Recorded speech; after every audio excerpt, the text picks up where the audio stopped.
적어도 4명 이상의 사망자와 막대한 재산 피해를 낸 허리케인 밀튼은 대서양으로 빠져들어갔습니다. 세인트피터스버그에 16인치의 비를 퍼부은 밀튼은 열대성 폭풍으로 약해졌지만 여전히 홍수 경보가 발효 중입니다. 최악의 시나리오는 피했지만 현재 300만 명 이상이 전기 공급을 못 받고 있습니다. 정치인을 비롯한 마가 매니악들은 모든 힘을 허리케인 음모론에 쏟아붓고 있습니다.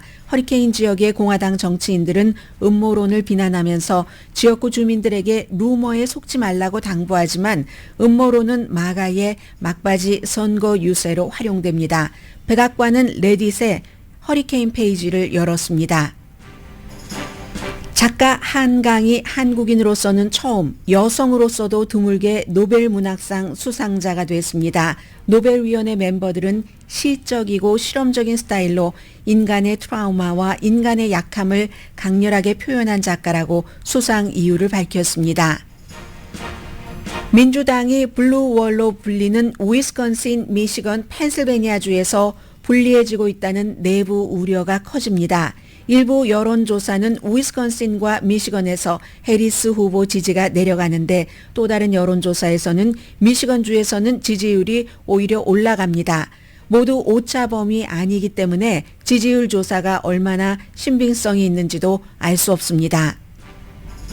민주당은 당에서 가장 인기 있는 정치인인 버락 오바마 전 대통령을 오늘 펜실베니아주에 선거 유세에 투입합니다. 기금 모금에서 메시지 전달로 그리고 이제는 투표에 집중하겠다는 뜻이고 미셸 오바마 여사의 등판 여부도 주목됩니다. 트럼프 전 대통령은 선거 유세 막바지에는 투표 결과와 상관없는 뉴욕과 캘리포니아주에서 유세를 합니다. 뜻이 있는 움직임이고 도박이기도 합니다. 트럼프 후보가 우크라이나 전쟁이 시작된 뒤에도 푸틴과 전화통화를 했다는 저널리스트 주장이 오늘도 빅 이슈입니다. 트럼프 후보가 로건법이라는 걸 위반했을 수 있다는 지적이 강하지만 로건법보다는 표현의 자유가 우선이고 트럼프 후보 측은 통화를 한 적이 없다고 부인합니다. 9월의 소비자 물가가 1년 전에 비해서 2.4% 상승했습니다. 예상보다 높았습니다. 실업수당 청구도 지난해 8월 이후 최고치였습니다. 역시 이자율 인하 여부를 생각해 볼 수 있게 하는 데이터입니다. 소셜 시큐리티 수혜자는 내년 1월부터는 2.5% 증가한 금액을 받게 됩니다. 지난 몇 년 사이 가장 작은 폭의 증가율인데 인플레이션이 완화됐기 때문입니다.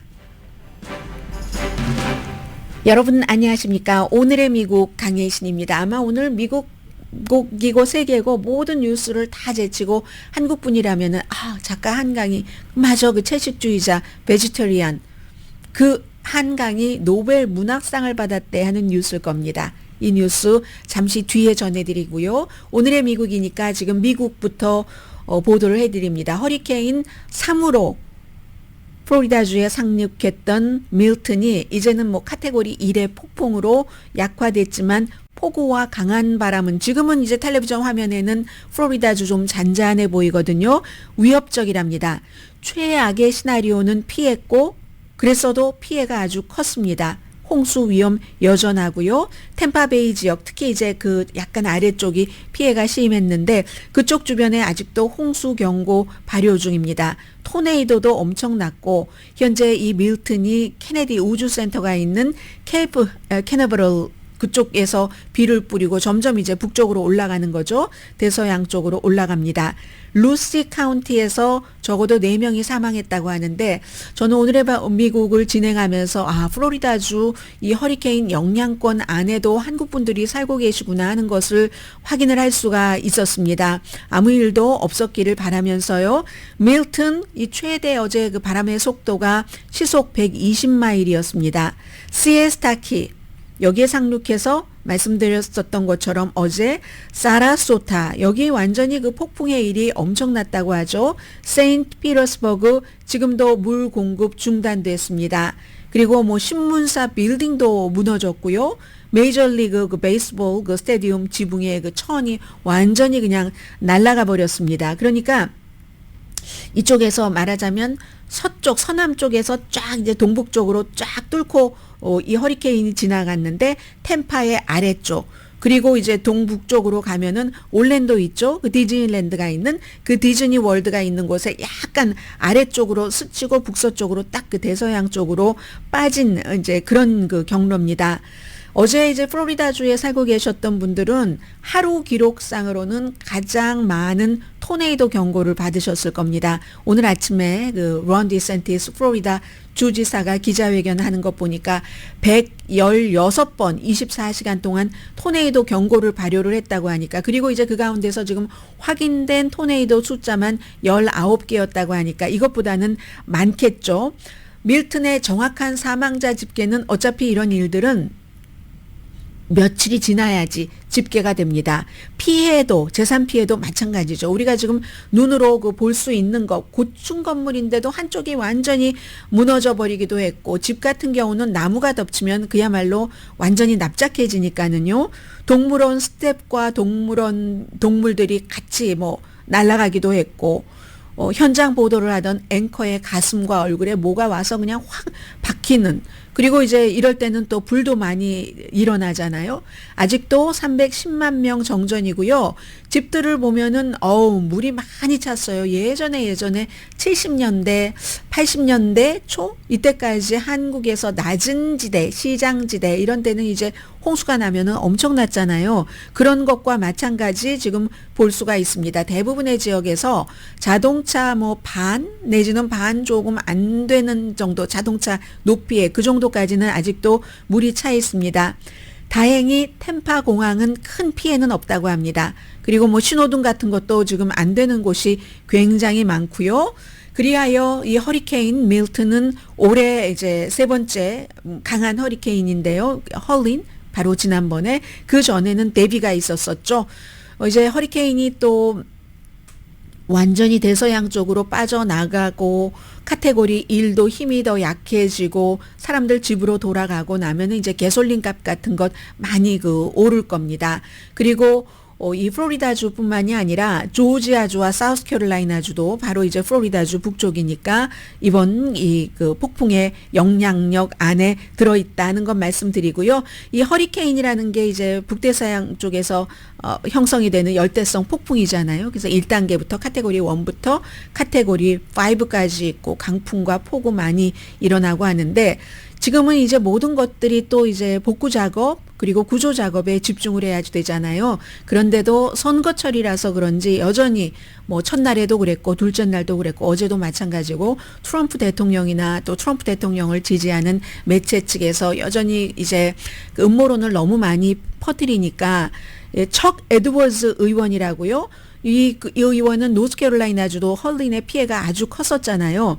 여러 가지 완전할 수는 없다. 이런 비상사태에 예를 들어서 연방재해청이 나를 다 만족시키도록 할 수는 없지만, 그러나 지금 뭐 온라인과 방송에 막 퍼지고 있는 터무니없는 소문을 제가 좀 여러분들께, 지역구 주민들께 말씀을 드리겠습니다 하고 지역구 주민들에게 편지를 보냈습니다. 당연히 언론과 인터뷰를 했는데요.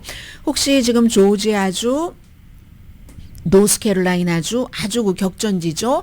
플로리다주에서 이 방송을 듣고 보시는 분이 계시다면은 이 척 에드워즈 의원이 하는 얘기를 좀 들어주시기 바랍니다. 이분은 자세히 아주 그냥 데이터를 넣으면서 썼는데 그래야 사람들이 믿으니까요. 저는 이분이 여러분들께 그 주장하는 그 주장 내용만 좀 들려드리겠습니다. 첫 번째, 허리케인 헬렌, 정부가 노스캐롤라이나주의 침리락, 리튬, 거기를 이제 다 리튬 같은 것을 뭐 캐내고 팔고 하려고 사람들을 이제 싹쓸이를 하려고 의도적으로 일으킨 것이다. 이거 절대로 그렇게 조작한 것 아닙니다. 날씨는 누구도 통제할 수 없습니다. 조지아주의 마조리 테일러 그린 의원이 본인이 주장한, 일부러 일으켰다 뭐 이런 얘기, 특히 조지아주의 마조리 테일러 그린 의원은 공화당 유권자들이 투표하지 못하게 하려고 사람이 그들이 일으켰다는 거잖아요. 절대로 그런 일도 없고 사람이 허리케인을 통제할 수가 없다. 그리고 지역의 공무원들조차도 이 춤리락 리듬이 매장돼 있는 그곳을 뭐 어떻게 하려고 하는 것 아니라는 것을 확인했다. 두 번째는 이 리틀락을 불도저로 밀어버리기 위해서 수색 활동, 구조 활동도 안 한다. 뭐 피마가 거기 들어가 있지도 않다. 이것도 거짓말이라는 것. 그리고 피마가 그 민간인이 기부하는 그 기부를 하려고 하는 사람 그런 트럭 기부 물건을 실은 이런 것들을 멈추게 한다는 루머가 많습니다. 절대로 멈추지 않고 그 같은 물건을 압수하거나 뭐 이렇지도 않고 그 밖의 방법으로도 개인들이 활동할 때 이런 것을 완전히 거부하지는 않는다는 것 확인을 합니다. 물론 아주 위험지대에 위험한 때에 들어가는 것은 어느 정도 통제를 해야지 되겠죠. 연방재해청 피마가 이 재난 대응 자금을 외국에 원조한다던가 이게 이제 박스에서 계속 하고 있는 뉴스잖아요. 아니면 불법 체류자, 국경 이렇게 쓰지 않습니다. 그리고 피마는 자금이 고갈되지 않았습니다. 지금 두 가지 헐린과 허리케인 그 밀튼에 쓸 수 있는 돈이 110억 달러가 있다고 계속 이제 밝히고 있잖아요. 그리고 또 이런 루머도 있답니다. 재난지원 신청을 하면은 피마 또는 연방정부가 이 신청하는 사람들의 재산이나 뭐 땅 이런 것을 몰수한다. 이런 루머가 지금 많이 퍼지고 있다고 하거든요. 그리고 또 연방항공국이 뭐 영공을 접근을 제한한다. 뭐 여기를 뭐 제대로 안 해준다는 얘기예요. 뭐 공화당 지역을. 그리고 또 마지막으로 피마가 재난 생존자들에게 복구 지원을 위해서 750달러만 지원한다. 이거 사실이 아니다. 그러면서 외국을 지원하고 불법 체류자 주택을 지원을 하고 뭐 이런 얘기를 한다는 거예요. 그래서 이거 절대로 사실이 아니다. 이 750달러는 장기적인 과정의 첫 단계고 그리고 이제 신청하고 나면은 그 검토 과정 거치는 그동안에 뭐 여러 가지 물건을 사야지 된다던가 이런 것에 필요한 그런 그 첫 번째 지원입니다 하는 거. 그리고 또 이 의원이 척 에드워즈 의원이 페이스북, X 다른 소셜미디어에서 보이는 이런 내용들이 항상 사실이 아니라는 것을 늘 기억해 주시기 바랍니다. 이렇게 얘기를 합니다. 이런 때 이제 이게 우리 안와 막 이런 얘기들을 막 퍼뜨리면은 구조, 재난, 구호 작업이 제대로 이루어지지 않는다는 거잖아요. 지금 그 음모론은 몇 가지에 이제 집중되는데 첫 번째는 모든 걸 다 지금 불법 체류자에게 돌립니다. 이민 문제에 돌린다는 거죠. 그리고 이제 불법 체류자한테 다 돈을 쓰니까 사람을 구할 헬리콥터도 없다. 그래서 이제 팍스에 출연을 하는 트럼프 그 후보의 어떤 그 대리인 이런 사람들 얘기하는 거 보면은 어린 아이들이 막 물에 둥둥 시신이 떠 있다는 거예요. 아기가 어린 아이가 아니라 아기가. 그러니까 심지어 팍스의 진행자조차도 그래? 그게 어디서 나온 얘기야? 이러니까 그냥 그런 게 있어. 뭐 이런 식으로 대강 넘어간다. 어린아이가 물 위에 시신으로 아기가 시신으로 떠 있었으면 아마 빅 뉴스가 돼서 많은 사람들이 조의를 표했을 겁니다. 그렇게 아무렇게나 막 얘기하는 거 그리고 이제 750달러 이 루머가 많고 구조 작업이 너무나 엉망이다. 뭐 심지어 뭐 날씨를 컨트롤한다는 얘기도 있는데요. 뭐 아무튼 그렇습니다. 그래서 지금 110억 달러 남아 있다. 이 두 개의 허리케인 자금으로 그런 얘기들 하고 있고요. 플로리다주의 카를로스 히메네즈라는 의원은 심지어 공화당입니다. 이 의원도 공화당이지만 계속 이 마조리 테일러 그린 의원처럼 인간이 날씨를 컨트롤할 수 없다고 말하는 사람이 거짓말장이라고 얘기를 합니다. 마조리 테일러 그린은.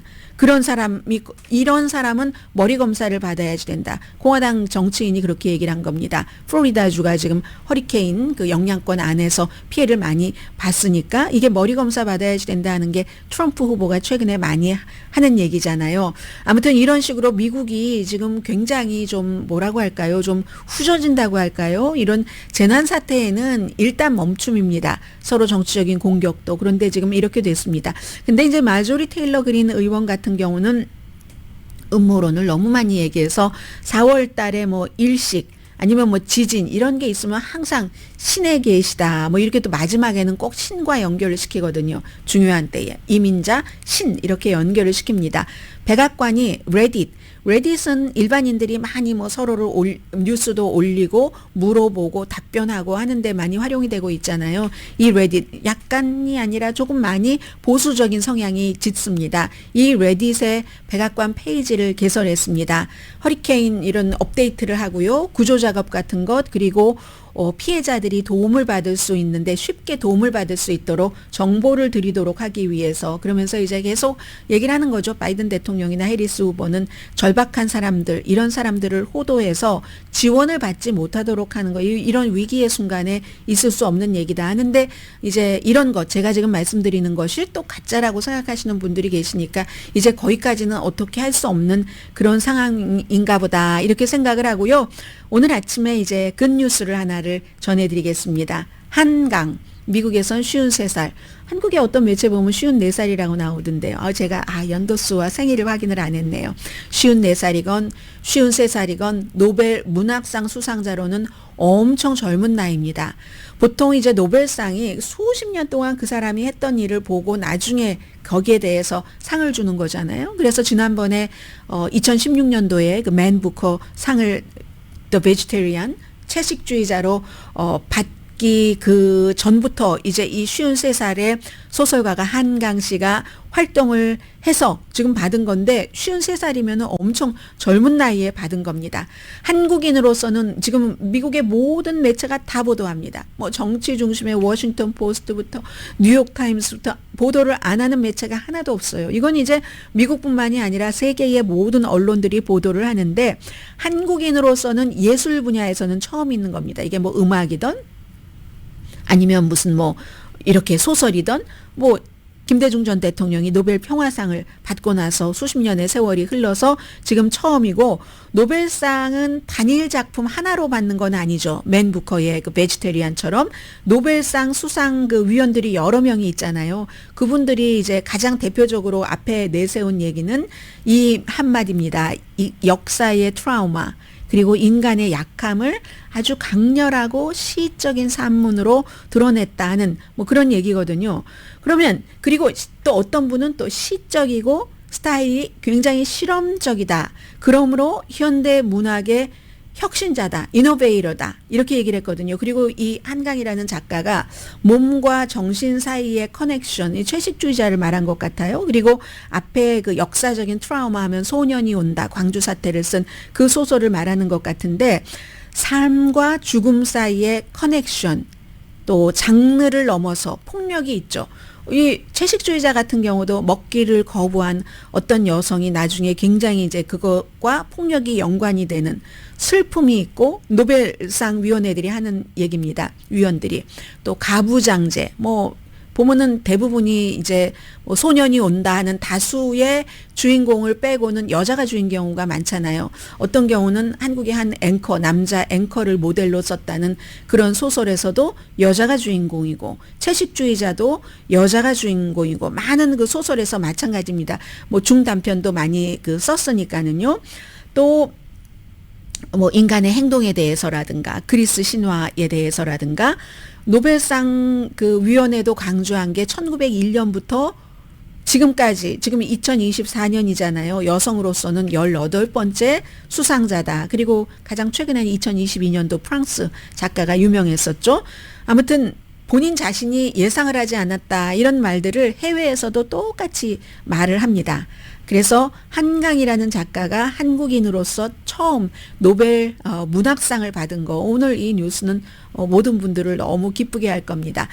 저는 개인적으로는 베지테리언보다 모르겠어요. 이것도 몇 년 전이었었으니까 그때 맨 부커 상을 받았을 때 이제 한강 씨의 작품을 그 이후의 작품은 못 읽어봤습니다만 거의 10편이 넘었어요. 그 당시에 그런 것들을 다 읽어봤었는데 저는 채식주의자보다는 소년이 온다가 훨씬 그 좋았거든요. 무슨 이게 정치적인 메시지 같은 거 빼고 그런 것도 아니었고 이 그 한강이라는 소설가를 얘기할 때 해외에서도 전부 아버지를 말하거든요. 한승원 씨의 딸이잖아요. 그 소설가 뭐 영화로서는 그 아재 바라아재 그 강수연 씨가 나왔던 그것을 쓴 한승원 씨의 딸인데 광주에서 태어나서 9살 때로 기억이 됩니다. 9살 때 서울에 왔고 서울로 갔겠죠. 서울로 갔고 뭐 연세대학교에서 문학 공부를 했으니까 근데 그때는 9살 때 너무 어렸기 때문에 광주 사태가 일어났었을 때 그런 때였는데 그런 것을 자세히 몰랐다는 거죠. 식구들이 너무 어린아이니까 가르쳐 주지 않았고 그냥 가족들이 어른들이 소곤소곤 얘기를 했는데 점점 크면서 이 한강이라는 작가가 채식주의자와 같은 그런 인간의 아주 앞서가는 그런 것도 쓰지만 이 한국의 그 역사 본인이 태어나고 9살 때까지 살았던 광주의 그 역사에 대해서 너무 내가 어렸을 때였지만 몰랐다. 그렇게 많은 사람들이 그런 식으로 숨졌어 하는 것에 굉장한 죄책감을 느꼈다고 얘기를 했습니다. 그래서 그걸 이제 광주로 가서 조사를 하고 다큐멘터리식이라고도 볼 수 있어요. 소년이 온다는. 그런데 너무나 노벨상 위원회가 얘기한 것처럼 문학적이고 시적이고 너무 가슴이 아파서 사실은 광주에 대한 우리가 다큐멘터리나 글 같은 것을 많이 읽고 보고 했는데 그것과는 그 내용에서 크게 벗어남이 없어요. 다만 소설이니까 책이 적어도 몇백 페이지 되고 여러 가지 이제 그 작가의 그 메시지나 그 메시지를 전하려고 했던 건 아니지만 작가가 그 쓴 현상, 현실, 그 사실 자체에서 다 그런 것들이 드러나잖아요. 그런 것들이 정말 너무 슬프고 아름다워서 저는 소년이 온다가 훨씬 좋았고요. 아무튼 그리고 또 하나는 요즘은 뭐 예술대학에서 아직도 문예 창작과 강의하시나요? 6번째 소설 쓰면서 이 한강의 소설이 한 외국어로 번역된 게 30개국 언어로 번역이 됐답니다. 그런데 이제 제가 느끼기에는 이분이 53살밖에 안 됐는데 이제 그 노벨상을 받았고 그 전에 맨 부커 상도 워낙에 대단했는데 그 맨 부커 상이라는 것을 받았던 것도 채식주의자가 10년 전에 썼는데 뭐 2000 몇 년도였어요. 그러다가 2015년도에 누군가가 영어로 번역을 했잖아요. 28살의 번역가가 여자 번역가였어요. 그 번역가가 영어로 번역을 했기 때문에 해외에 영국에 알려지고 해서 그런 상을 받을 수 있었고 그리고 그게 이제 2016년이면 지금 2024년 8년의 세월이 흘렀습니다. 8년 동안 맨 부커 상 받았어. 그러면 여기저기서 얼마나 인터뷰를 하려고 하고 프로그램에 출연시켜 아주 바쁘게 생활을 할 가능성도 높은데 이 작가는 딱 그 작가로서의 또 학생들을 가르치는 거기에만 전념을 했었던 것 같습니다. 그렇기 때문에 다른 어떤 그 소설가들보다도 그냥 꾸준하게 자기의 자리를 지키면서 노벨 문학상을 빨리 받을 수 있었던 것이 아닌가. 온전하게 시간을 더 거기에 많이 썼기 때문에 그런 게 아닌가 그런 생각이 들면서요. 이 한강 작가의 노벨상 그 수상 저도 축하드리고 괜히 한국 사람인 게 너무너무 기쁘고 야, 이 모든 것들이 한국이 이제 뭐 드라마에서 영화에서 다 그런 얘기들 합니다. 뭐 패러사이트, 기생충 등등 얘기를 하는데 음식도 다 이렇게 되더니 정말 막 갑자기 엄청 기뻐지면서 이제 선거 끝나면 선거가 11월 4일이니까 끝나고 나서 11월의 중반부터 한 12월 초까지는 저도 하루에 한두 시간이라도 꼭 시간을 내서 한국어니까 금방금방 읽잖아요. 한강에 못 읽어본 작품을 읽어봐야지 되겠다. 이런 생각까지 여유 있는 생각을 하게 된 행복한 아침입니다.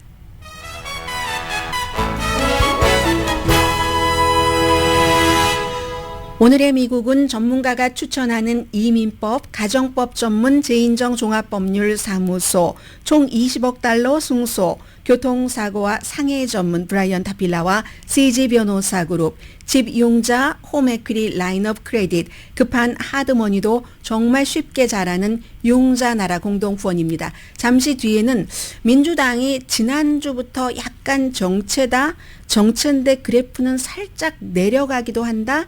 트럼프는 그에 비해서 정체에서 약간 그래프가 올라가기도 한다라는 말씀을 드렸고요. 어제부터는 약간 뭐라고 말씀드리나요? 우려하는 그 내부상으로 걱정하는 그런 분위기거든요. 오늘 잠시 뒤에 전해드립니다. 라디오 서울 방송 오늘의 미국 듣고 계십니다. 네, 여론조사 결과가 굉장히 많습니다. 굉장히 많기 때문에 모든 것을 다 믿을 수가 없고요. 이 세상에 음식이 무척 많죠. 그런데 우리는 음식과는 굉장히 연관이 깊고 날마다 경험하고 있기 때문에 무엇이 좋은 음식이고 무엇이 나쁜 음식인지를 뻔히 압니다. 어떤 땐 불량식품도 맛으로 기분으로 먹기도 하지만 그러나 4년마다 한 번씩 있는 이 대통령 선거에서의 여론조사 그 기구라는 것은 일반인들에게는 그다지 익숙하지 않고 그렇기 때문에 이제 이런 여론조사 기구에서 막 내는 것을 종합을 해서 해주는 믿을 만한 기관이나 믿을 만한 여론조사 전문가에게 우리가 많은 그 신경을 쓰게 됩니다. 그런 것이 여론조사 기구로서는 538 그리고 여론조사원으로서는 그 분석하는 분석가로서는 전문가로서는 538을 만든 지금은 538을 ABC에 팔았어요. 그리고 본인은 이제 따로 분석을 합니다. 네이트 실버 씨. 그리고는 종합적으로 무슨 뭐 이코노미스트라든가 아니면 이런 여러 군데 뉴스위크 같은 경우는 좀 보수적이고 리얼 클리어 폴리틱스도 조금 보수적이고 해서 종합적으로 봐야지 되는데 제가 이제 종합적으로 시간을 요즘 많이 들이고 있거든요. 한 열흘쯤 전부터. 그전에는 세세히 들여다보는 게 별 의미가 없었고 열흘 전부터는 의미가 있습니다. 그래서 보면은요. 우선 오늘 538 데이터를 다 수집해서 한 겁니다. 여전히 네바다, 위스콘신, 펜실베니아, 미시건에서 해리스 후보가 이기는데 현재 다 1%거나 1% 미만입니다. 미시건에서만 1%고 1% 미만이거든요. 트럼프 후보는 그에 비해서 애리조나, 조지아 그리고 노스캐롤라이나에서 전부 1%포인트 해리스 후보보다 앞서갑니다. 그런데요. 같은 시간대에 이 538이 이제 오늘 발표한 거고 퀴니피악은 어제 발표한 거네요.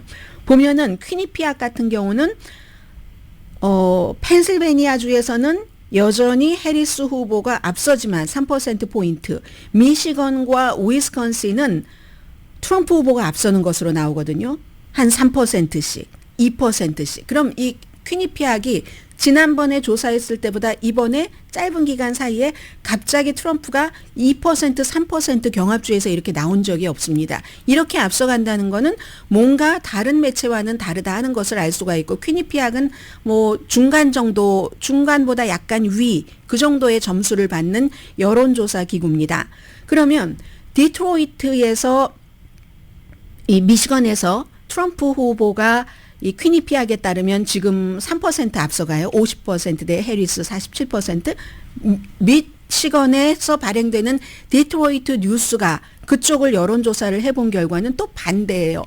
해리스 후보가 3%포인트 앞서갑니다. 그럼 이 차이가 6%포인트가 나 있잖아요. 이걸 어떻게 정확하게 이것이 맞다라고 할 수 있을까? 저는 그런 생각이 좀 들고요. 미시건주는 가장 복잡한 주죠. 우선 노조가 있죠.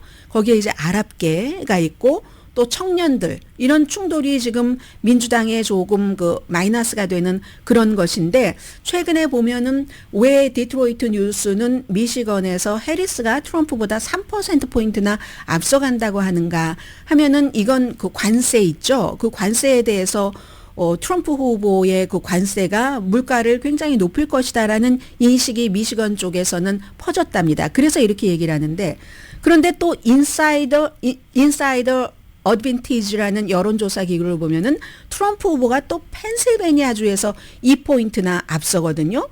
그 밖에도 뭐 리얼 클리어 폴리틱스에서도 트럼프가 위스콘신과 네바다만 빼고 나머지 5개 경합주에서는 해리스 후보보다 다 앞서다고 나옵니다. 그런데 리얼 클리어 폴리틱스는 본인들이 직접 여론조사를 하고 다니는 게 아니라 많은 여론조사 기구를 참고를 하는데 여기에 중요한 실책이 있는 게 뭐냐면 보통 예를 들어 네이 실버라든가 중요한 사람들은 라스무센 같은데 안 보거든요. 그리고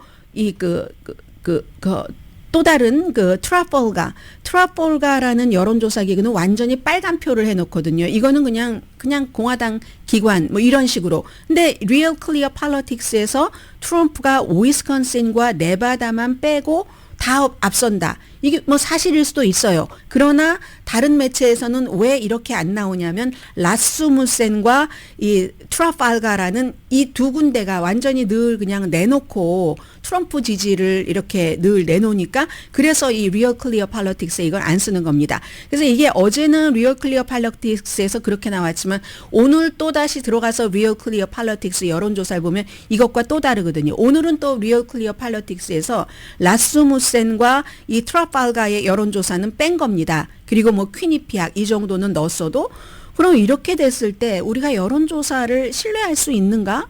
이걸 알 수가 없는 거예요. 더군다나 경합주의 여론조사는 표본이 작고 그렇기 때문에 자신도 없고 그렇습니다. 근데 지금 아무튼 중요한 곳은 펜실베니아와 미시건, 민주당에서는 여기가 이제 관건이라고 보고 오차범위 아니고 이제는 30일도 채 남지 않았습니다. 어쨌든 이런저런 경우의 수를 다 합치고 나면은 펜실베니아주에서 이기는 후보가 당선될 확률이 85% 정도 된다. 이게 이제 공통적인 전문가들의 의견이거든요. 왜냐하면 왜 펜실베니아에서 이기면 트럼프도 당선될 확률이 85%, 해리스도 85%라고 하면 이 펜실베니아가 19개의 선거인단이 있는 곳이니까 이 경합주에선 제일 많으니까 그리고는 나머지 16명이 또 많잖아요. 그게 조지아주와 노스캐롤라이나주인데 노스캐롤라이나주와 조지아주는 트럼프 쪽으로 보는 겁니다. 그럼 노스캐롤라이나와 조지아 얘가 트럼프가 이기고 거기다가 펜실베니아까지 이기고 나면은 그러면은 뭐 해리스 후보가 뭐 남부에서 다 이기고 이런저런 시나리오는 있지만 거의 불가능하게 된다는 얘기죠.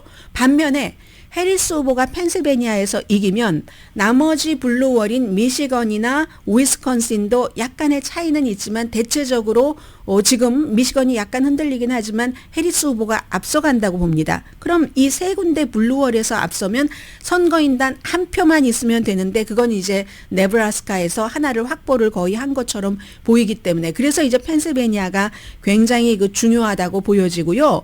오늘도 여론조사 결과가 굉장히 헷갈리기 때문에 이렇다 저렇다라고 결론 내릴 수는 없다고 봅니다. 왜냐하면 예를 들어서 해리스가 교외 인근 유권자에서 많이 앞선다. 이건 또 민주당의 유리하게 여론조사 결과를 내놓는 입소스의 여론조사 결과거든요. 호감도에서 해리스가 트럼프를 앞선다. 이건 갤럽입니다. 한마디로 요약하면 지금 중요한 건 경합주잖아요. 경합주에서는 누가 이겨도 오차범위 아니기 때문에 경합주에서 동률이다. 이렇게 보시면 되겠습니다. 그러면 거기를 한 번만 더 볼까요? 자, 폴리마켓을 한번 볼까요? 폴리마켓도 날마다 움직입니다.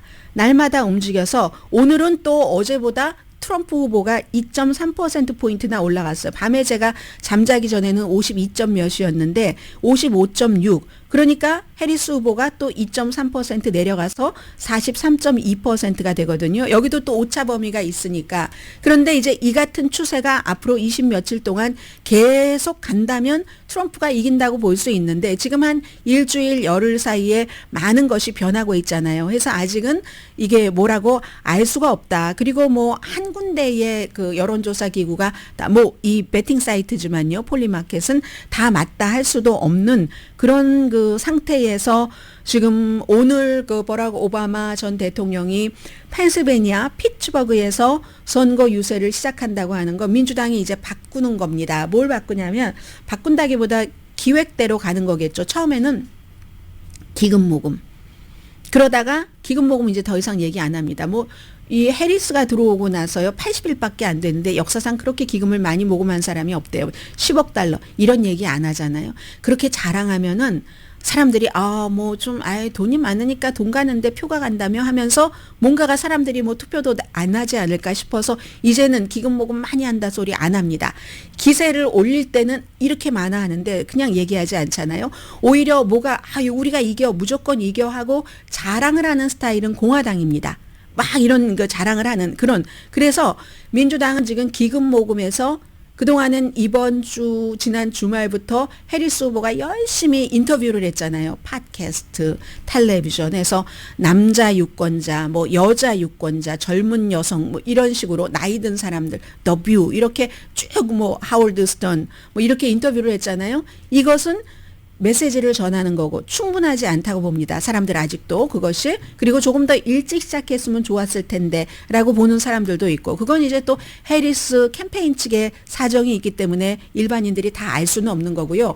여기서 메시지를 주고 내가 바이든과 어떤 점이 다르고 어떤 점이 같은가, 민주주의에 대해서 트럼프가 왜 위협인가, 이런 메시지를 줬고, 이제는 오바마를 내보낸다고 하는 것은 투표로 전환한다는 그 점에 민주당이 온 겁니다. 가능한 한 많은 유권자에게 다가가서 하루라도 빨리, 무슨 이상한 옥토버 서프라이즈 같은 거 뭐 큰 영향은 안 미친다지만 이런 것이 있기 전에 또 다른 허리케인이 오고 음모론이 퍼지기 전에 빨리 조기 투표를 하기 위해서 이제 피츠버그에서 시작을 하는 거고요. 트럼프에 비해서 오바마 하면은 영감을 주는 사람이잖아요. 용기를 주고 뭔가 그렇게 해야지 될 것만 같은 자연스럽게 마음이 일어나는 이런 그 연설을 하는 사람이기 때문에 투표 참여, 제일 중요한 건 결국은 투표예요. 아무리 지지율이 이렇고 저렇고 해도 투표를 누구를 지지하는 사람이 얼마나 하느냐에 따라서 대통령은 결정됩니다. 그래서 제일 중요한 시점에 오바마를 넣은 겁니다. 처음부터 넣어서 힘을 빼거나 영향력을 줄이거나 이렇게 하지 않으려고 해서 오늘 이제 조기 투표를 독려하고, 도달 범위가 이제 점점 작아지니까 마음을 결정하는 사람들이 뭐 3% 갖고 결정이 된다고 하잖아요. 펜실베니아에서 시작을 해서 몇 주일 동안 다른 주들을 갈 겁니다.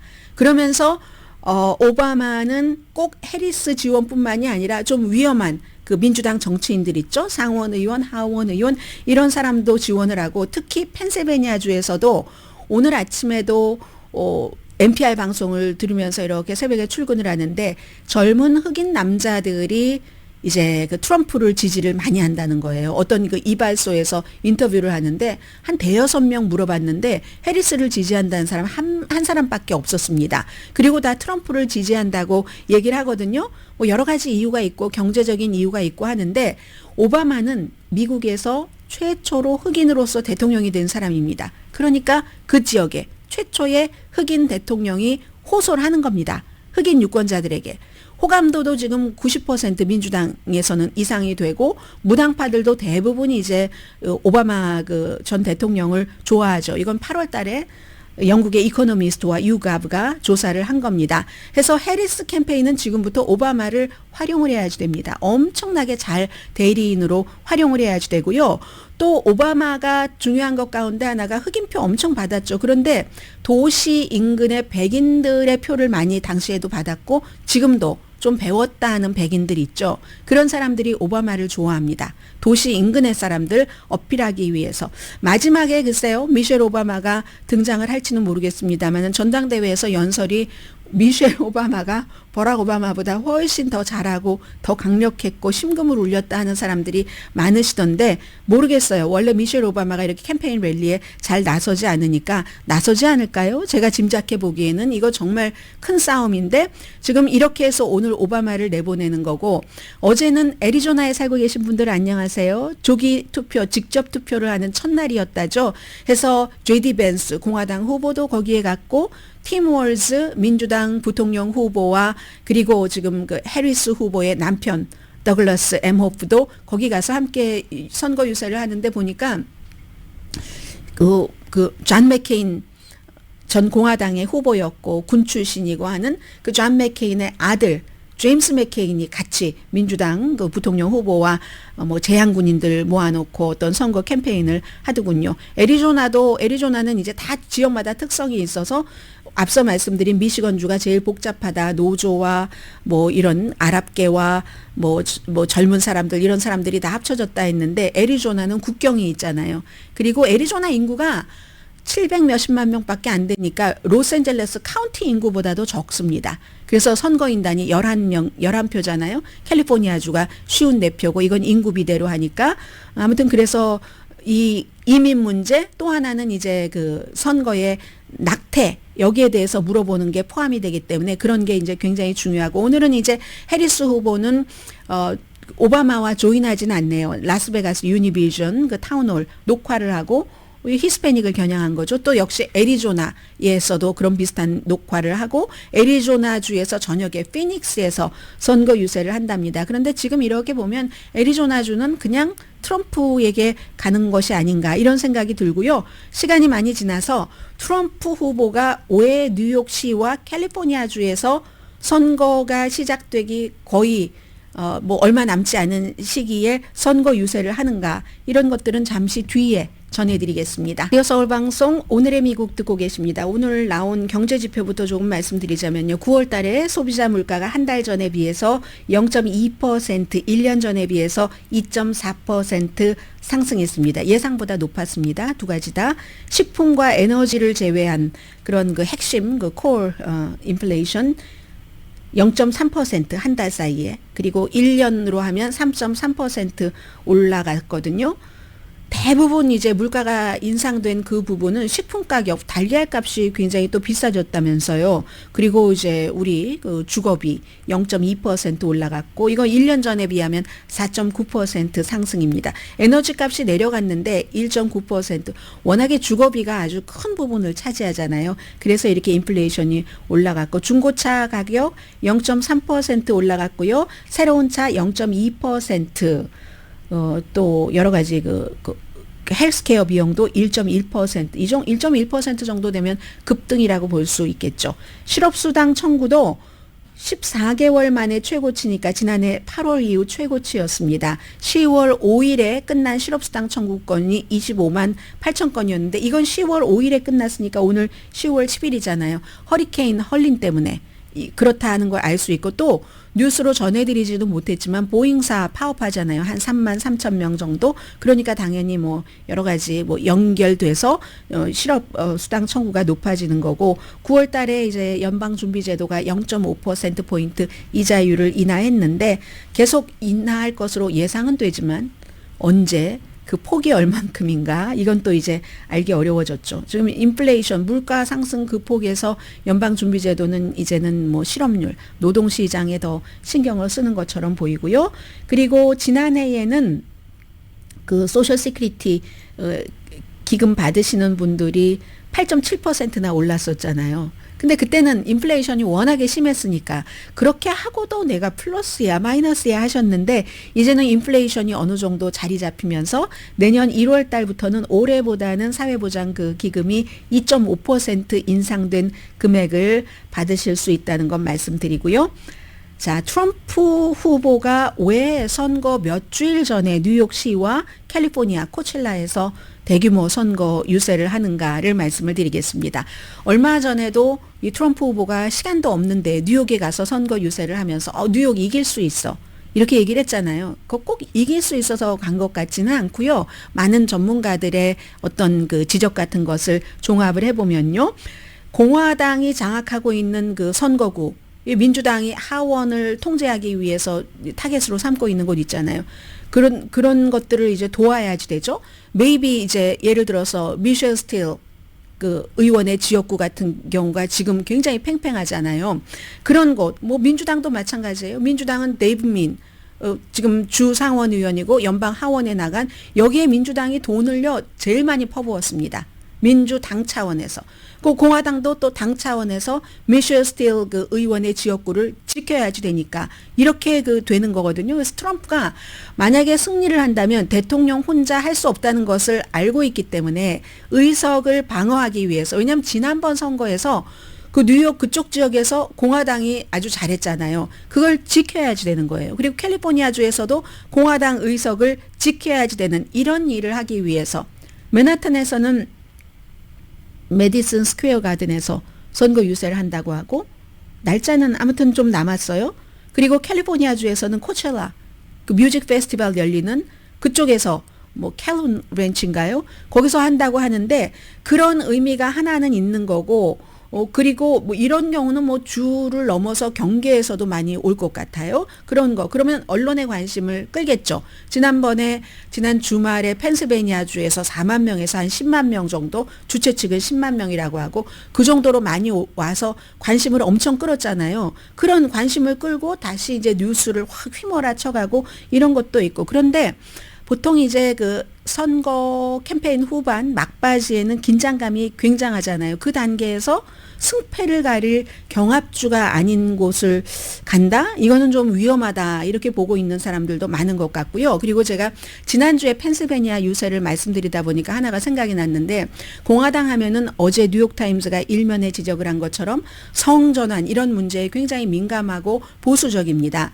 그런데 지난주에 그 펜실베니아 유세에서는요, 그 공화당 가운데서 트럼프 후보를 지지하는 동성애자 그룹들이 있어요. 이름을 제가 잊었는데 그런 그룹들도 많이 나왔고, 뭐 연단에도 이제 비슷한 그런 사람들이 나간 것도 있고, 공화당이라고 해서 동성애자들 표를 받기를 원치 않는 게 아닙니다. 그러니까 말하려고 해서 동성애자들의 동성애자 그룹 4 트럼프인가 그래요. 이름 자체가. 거기서 말하려고 해서 그 무슨 행사 같은 것을 하고 멜라니아 트럼프 여사가 약 24만 달러 돈을 받았다는 것 아니겠어요. 그래서 공화당 가운데서도 또 동성애자들 가운데서도 트럼프를 지지하는 사람들이 있다. 이런 것이 있고요. 또 하나는 로건법이라는 게 미국에 있는데 1779년부터 이게 생겼는데 집행되는 적은 거의 없답니다. 예를 들어서 민간인이 라이벌이나 적국의 누군가와 이제 만나거나 소통을 하는 것을 막는 것. 이게 이제 지금 그 더 워라는 다음 주에 나올 전쟁이라는 밥 우드워드 워러게이트 사건을 폭로한 워싱턴 포스트의 당신은 기자, 지금은 이제 부편집장이 쓴 새 책에 나온 거잖아요. 트럼프 후보 측에서 아니다. 우리가 대통령에서 나오고 나서 푸틴과 전화 통화를 한 적이 없어 하지만 이 밥 우드워드는 7번 정도 했다고 하고 완전한 증거를 제시하진 못했습니다. 만약에 이게 사실이라면 무슨 뭐 수잔 라이스 같은 전 그 유엔 대사 같은 사람이 이건 로건법 위반이다라고 얘기를 하는데, 이 로건법 위반보다 미국은 더 위에 있는 게 표현의 자유잖아요. 만약에 그게 사실이라 할지라도 그렇게 따지면 헝가리 그 총리도 초대를 해서 지난번에 말하려고 초대를 해서 헝가리 총리가 발표를 했잖아요. 트럼프가 대통령이 되면 우크라이나에 지원하지 않겠다고 밝혔다. 이건 현 정부의 입장과 반대되는 거죠. 이것도 사실은 로건법 위반이라고 보는 사람도 있는데, 표현의 자유 때문에 뭐 말로만 이렇지, 그리고 트럼프라는 아주 특이한 후보가 하고 있는 것이기 때문에 별로 그렇게 많이 그렇지 않아요. 그리고 우리 전화 통화 안 했다 그러고, 그 전에 코비드 그 뭐 테스트 기구 푸틴에게 뭐 그 개인적으로 보냈다고 무슨 그런 거짓말을 하는데 푸틴이 받았다고 얘기를 했잖아요. 네, 오늘의 미국 후원해 주시는 분부터 불러드립니다. 전문가가 추천하는 이민법, 가정법 전문 재인정 종합법률사무소, 총 20억 달러 승소, 교통사고와 상해 전문 브라이언 타필라와 CG 변호사그룹, 집융자, 홈에퀴리, 라인 오브 크레딧, 급한 하드머니도 정말 쉽게 잘하는 융자나라 공동후원이었습니다. 10시에 브라보 마이라이프 방송됩니다.